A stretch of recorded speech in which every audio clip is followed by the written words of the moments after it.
যখনই জলসা শুনতে যাবেন দয়া করে আপনারা একটা জিনিসের উত্তর এই জলসার মজলিস থেকে খুঁজে বের করে তবে বাড়ি যাবেন।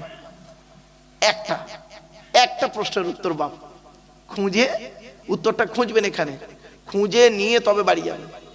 কি শুনে নিন, বলবো? হ্যাঁ, কেন? কি বললাম? জোরে বলুন। কেন? ওয়াই? কেন? গালে দাড়ি রাখলেন কেন? মাথায় টুপি দিয়েছেন কেন? গরু হলো চার পায়ে, শুকুর হলো চার পায়ে। মুসলমান গরুর গোস্ত খায়, শুকুরের গোস্ত খায় না কেন? কেন কোরআনে শুকুরের গোস্ত 4 জায়গায় হারাম লেখা আছে? মদ আর মধু, মদ আর মধু, কোরআনে কেন মদটা হারাম আছে 4 জায়গায়? মধুটা কেন হালাল? আপনি পেশাব ফেললেন এক জায়গা থেকে, পায়খানা ফেললেন আর এক জায়গা থেকে, ওই জায়গাটাই 3 বার ধৌত করলে তো হয়ে যেত। তা কোরআনে কেন বলা হলো অজু, নামাজ পড়তে গেলে অজু করো, আর অজু করতে গেলে হাত ধুতে হবে, মুখ ধুতে হবে, পা ধুতে হবে? এর সঙ্গে এর কিসের সম্পর্ক? কোনোদিন ভাবিনি। কেন করবেন আপনি? আপনি পুরুষ লিঙ্গের আগার চামড়া কেন কাটবেন? কি যুক্তি আছে, কি বিজ্ঞান আছে, কি দরকার ছিল ওটা কাটা? আমাদের তো আপনাদের এখানে কি বলেন ভাই? হাজাম, হাজাম, হাজাম বলে, হাজাম বলেন তো নাকি? হ্যাঁ, আপনাদের এখানে হাজামরা কেটে দেয়, আমাদের হাজামরা কেটে দিয়েছে। তা মুহাম্মদ সাল্লাল্লাহু আলাইহি ওয়াসাল্লামের মুসলমানি কে করে দিয়েছিল? ভাই মুসলমানি সর্বপ্রথম কে হয়েছিল? কেন হয়েছিল? কি কারণে হয়েছিল? ইতিহাসটা কি একটু জানার দরকার আছে, ঠিক না বেঠিক বাপ? আমি একটা একটা করে আপনাদের বলবো। এজন্য বাবা আমি আগেতেই স্টেজে উঠে বলে নিই যে বাবা হাতে একটু টাইম আছে, তো আবার এই ঘড়ি ধরে কাটায় কাটায় আমি ওয়াজ কোনোদিন করতে পারিনি বাপ, আল্লাহ না করায়। আমার মায়ের আদেশ ছিল, আমার মায়ের আদেশ ছিল যে আব্বা জীবনে তুমি দুটো কাজ করতে পারবে না, আমার সঙ্গে ওয়াদা করো। তা আমি আমার মায়ের সঙ্গে ওয়াদাবদ্ধ। তিনি পৃথিবীতে নেই, অন্ধকার নীরব নগরে চলে গেছে আজ। 1 নম্বর বলেছিলেন আব্বা তুমি যতদিন ওয়াজ করবে আমার সঙ্গে ওয়াদা করো বেওয়াজুতে কোনোদিন ওয়াজ করতে পারবে না। তা আমি 1994 সাল থেকে আজ 2026, বিগত প্রায় 32টা বছর চলছে, 31 বছর 32 বছর চলছে বাপ, কোনোদিন আমি বেওয়াজুতে ওয়াজ করি নাই আজ পর্যন্ত, যত কষ্ট হোক। আর 2 নম্বর আমাকে বলেছিলেন তুমি আমার সঙ্গে আর একটা ওয়াদা করো, ঘন্টা ধরে ওয়াজ করবে না, ঘন্টা ধরে। বললাম কেন মা, টাইমের কি কোনো দাম নেই? বললো হ্যাঁ, ওটা কমিটির দেওয়া টাইম, কিন্তু আল্লাহর সঙ্গে ওটা কন্ট্যাক্ট নয়। বললাম কেন? বলছে ধরো কমিটি তোমাকে টাইম দিল 9টা থেকে 11টা, জাস্ট একটা টাইম, তোমাকে 2 ঘন্টা টাইম দিল, তুমি 2 ঘন্টায় উঠলে ওয়াজ করলে, কি ওয়াজ করেছো? 2 ঘন্টায় শুধু কোরআনের আয়াত বলেছো আর হাদিস বলেছো, একটা শব্দ উল্টো পাল্টা বলোনি। শ্রোতারা শুনেছেন কিন্তু কোনো লাভ হয়নি। তুমি আধা ঘন্টা বেশি বলেছ, ওই আধা ঘন্টার ভিতরে এমন কিছু শব্দ বা বাক্য আল্লাহ তোমার জবান থেকে বের করিয়ে নেবে যে ওই আধা ঘন্টার মধ্যে যে কথাটা বলেছো 10টা মানুষের কানে লেগেছে, আর 10টা মানুষ ওই আধা ঘন্টার ওয়াজটাই গুরুত্ব দিয়ে শুনেছে আর ওর উপরে আমল করেছে, আর আমল করে কিয়ামতের মাঠে জান্নাতে গেছে। ওই ওসিলায় যদি আল্লাহ চায় তুমিও জান্নাতে যাবে। আমি সেই দিন থেকে বাপ এটা করিনি। 1 মিনিট থাক থাক, ও বাপ মাইকটা ভালো বাপ, একটু দাঁড়ান, একটু দাঁড়ান, আমি করে নিচ্ছি। ঠিক ভাই, একটু করে নিচ্ছি, আমি ঠিক করে নিচ্ছি বাপ। ও বাবা একটা কথা বলি, কোরআনে আছে না সূরা বানী ইসরাইলে আল্লাহ বলছেন ওয়াকানাল ইনসানু আজুলা, মানুষের একটা অভ্যাস হলো কি জানেন? আমরা প্রত্যেকটা কাজে সবসময় তাড়াহুড়ো করি, ঠিক না বেটি? কিন্তু না বাপ একটু দাঁড়ান, সবে তো উঠেছি, 2-5 মিনিট হয়েছে, যাই না 2-10 মিনিট হোক, তারপর দেখবেন ঠিক মিলিয়ে নেবে পরিবেশের সঙ্গে চলে। ওই ভাই একটা কথা বলি, যারা আলেম হাফেজ আছেন ভাই দয়া করে নিচে বসবেন না, স্টেজে চলে আসেন, এত বড় জায়গা করেছেন, স্টেজে চলে আসেন। ওই মহাশয় ভাইকে ডেকে নেন না ভাই। ভাই যারা আলেম হাফেজ আছেন ভাই নিচে বসবেন না, স্টেজে চলে আসেন। ভাই আমি তেমন ভালো আলেম নই, তবে আলেমদের ইজ্জত করতে কোনোদিন দ্বিধাবোধ করিনি, এ শিক্ষা আমার বাম্মা দেয়নি আমাকে। ভাই আসেন। একটা একটা করে আলোচনা করি, একটু ধৈর্যের পরিচয় দিন বাপেরা। আচ্ছা, আমি একবার দরুদ শরীফ পড়ালাম না আপনাদের? বলুন না, বলুন না বাপ। আপনারাও পড়লেন, আমিও পড়লাম। আপনারা আমাকে ফলো করেছেন কি তা জানি না। দরুদ শরীফ পড়ার পরে আমি চুপ করে থেকে একটু মুচকে হেসে ফেলেছিলাম। খেয়াল করেছেন কি তা আমি জানি না, আমি একটু মুচকে হেসে ফেলেছি। কেন জানেন? শোনেন বাপেরা, আমরা দরুদ শরীফের মধ্যে একটা ভুল বলে ফেলি, মারাত্মক বড় ভুল। ভুলটা কি শুনবেন? এই দেখেন, আমি দরুদ শরীফটা দুবার বলছি, আপনারা শুনুন তো দেখি। আপনাদের পড়তে হবে না, শুনুন কোনটা ঠিক আর কোনটা ভুল একটু বলুন তো। আমি দুবার পড়ছি, শুনুন ভালো করে শুনুন। আল্লাহুম্মা সাল্লি আলা সাইয়্যিদিনা মাওলানা মুহাম্মদ ওয়া আলা আলি সাইয়্যিদিনা মাওলানা মুহাম্মদ।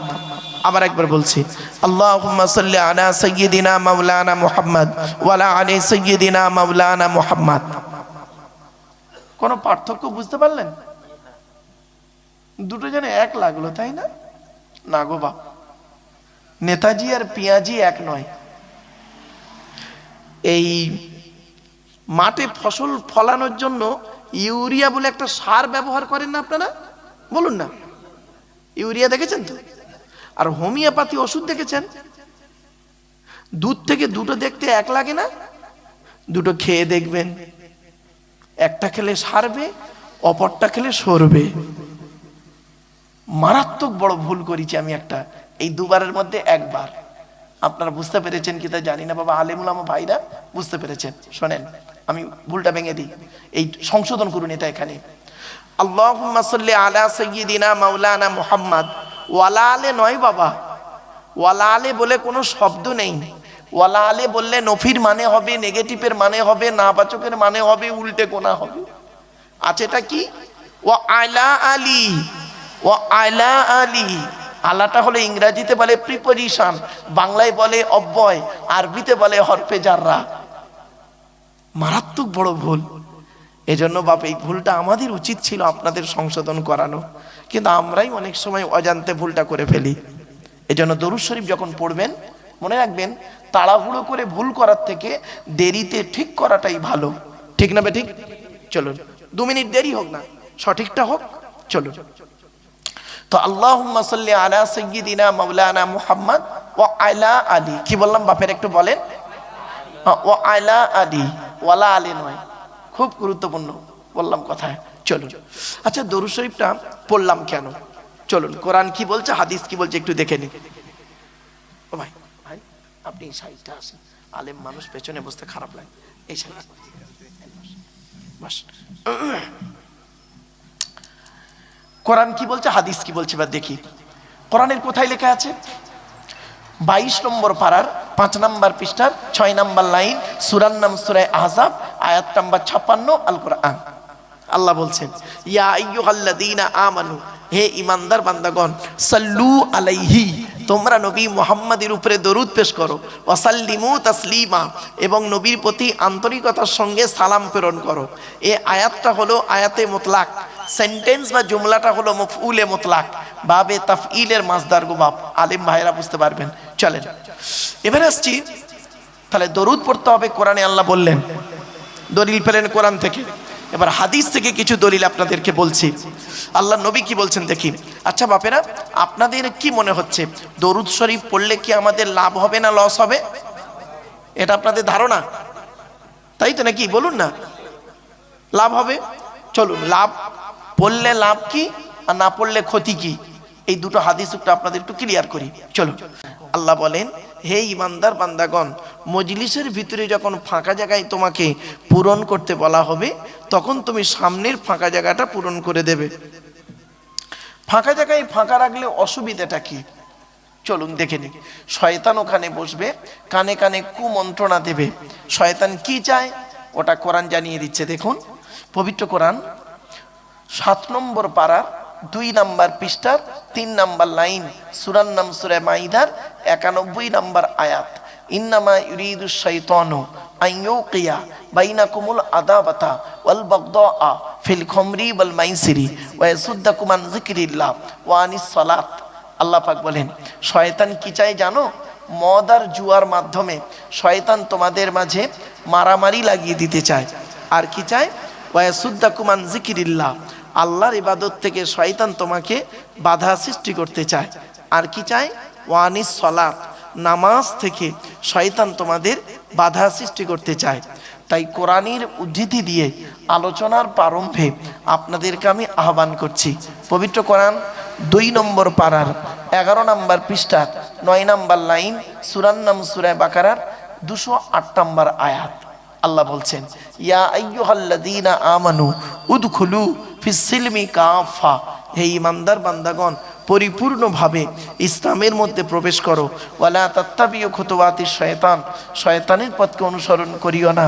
ইন্নাহু লাকুম আদুউম মুবিন, শয়তান হলো তোমাদের প্রকাশ্য দুশমন।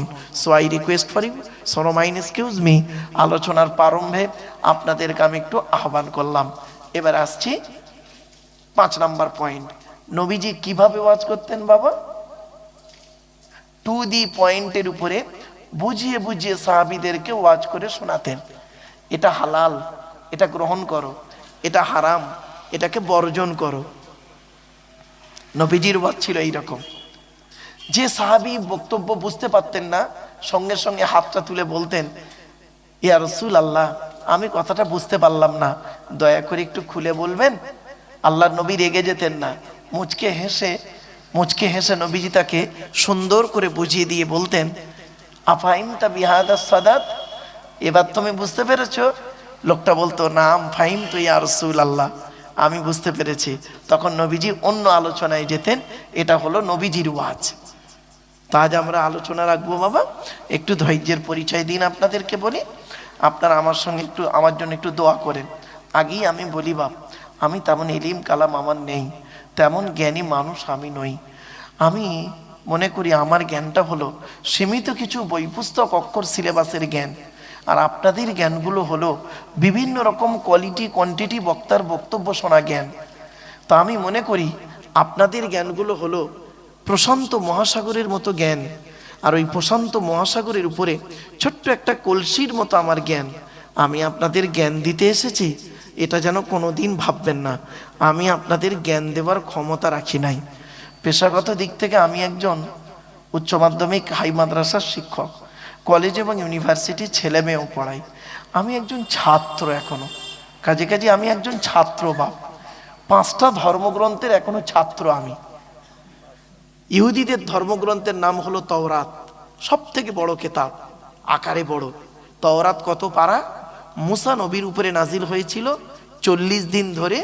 মুসা নবীর উপরে নাজিল হয়েছে তাওরাত কেতাব 1000 পারা, রমজান মাসের 6 তারিখে। সেই তাওরাত কেতাবের আমি একজন ছাত্র বাপ। তারপরে আল্লাহ একটা কেতাব পাঠিয়েছিলেন, কেতাবটির নাম হলো জবুর কেতাব, দাউদ নবীর উপরে। জবুর কেতাব কত পারা? 150 পারা। কত বললাম বাপ? এগুলো মনে রাখবেন। আমার আলোচনা শুরুতেই এইগুলো না মনে রাখলে আপনি বক্তব্য বুঝতে পারবেন না।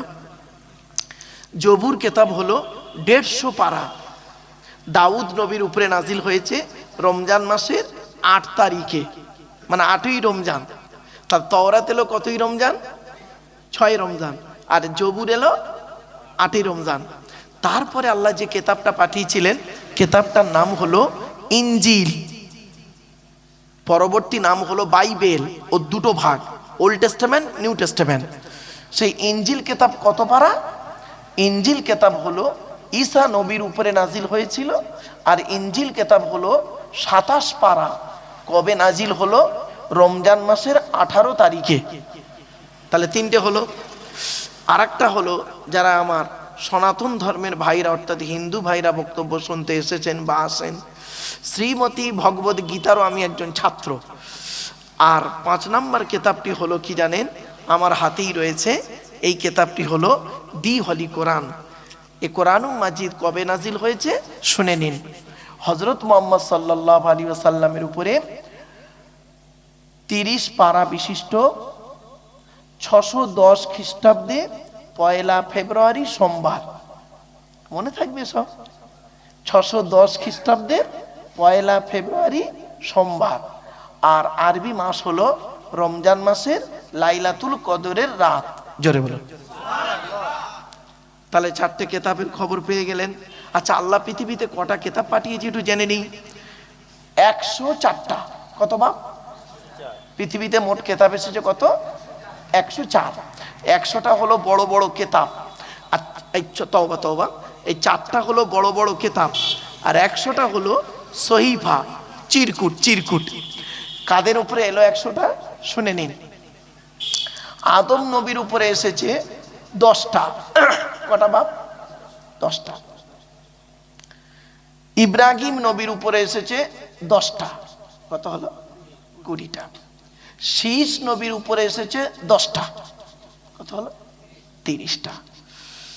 আর সলেহ নবী, লুত নবী, ইয়াকুব নবী আর আইয়ুব নবী, এই 4টে নবীর উপরে এসে 5টা 5টা 20টা। কত হলো? 50টা। আর ইদ্রিস নবীর উপরে এসেছে 50টা। তাহলে হয়ে গেল 100টা। ক্লিয়ার না? বুঝতে পারলেন না? এবারে আসছি, নবী কত এসেছেন? পৃথিবীতে নবী এসেছেন অগণিত। একটা সংখ্যা ধরা হয় 1,24,000। রসুল কত এসেছেন? 313 অথবা 315 জন। এগুলো মনে রাখুন, এগুলো না জানলে বা বেকার হয়ে যাবে সব। চলো, তো আজকে আমাদের আলোচনার বিষয়বস্তু কি আমি একটু পরেই বলছি। চলো। অকাল আল্লাহ তাআলা ফি কালামিল মাজিদ ওয়াল ফুরকানিল হামিদ, ইন্নাল্লাহা ওয়া মালাইকাতাহু ইউসাল্লুনা আলান নবী ইয়া আইয়ুহাল্লাযীনা আমানু সাল্লু আলাইহি ওয়া সাল্লিমু তাসলিমা। দুরূদ শরীফ। আল্লাহুম্মা সাল্লি আলা সাইয়্যিদিনা মাওলানা মুহাম্মদ ওয়া আলা আলি সাইয়্যিদিনা মাওলানা মুহাম্মদ।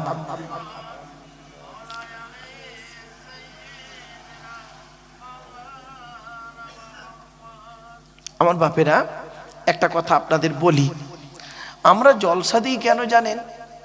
জলসা দেন কেন? 3টে কারণে জলসা দেওয়া হয়। কটা বাপ?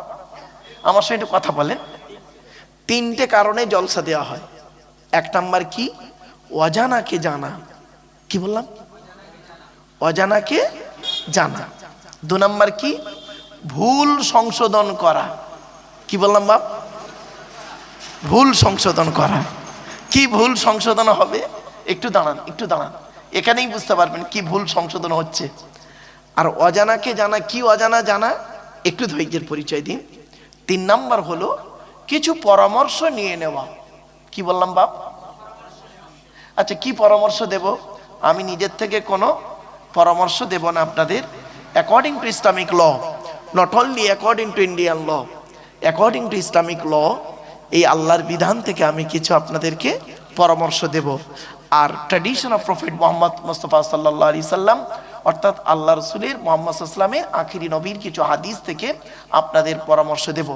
এই কোরআন আর হাদিসের পরামর্শগুলি যদি আমি এবং আপনি পৃথিবীতে চলতে পারি, মেনে চলতে পারি, আশা করি শান্তিতে থাকতে পারবো, ইনশাআল্লাহ পরকালে জান্নাত পাবো। ব্যাস, এই 3টে কারণে জলসা দেওয়া হয়, অন্য কোনো কারণে জলসা দেওয়া হয় না। আমরা কিন্তু এই 3টেই কিন্তু ঠিক মতো পালন করি না। কিছু অজানা জিনিস জানবো, এই উদ্দেশ্যেই বসেন। কিছু ভুল সংশোধন করব, এই উদ্দেশ্যে বসেন। কিছু পরামর্শ নেওয়া হবে। চলো আলোচনা করি। আরেকটা কথা আপনাদের বলে যাচ্ছি,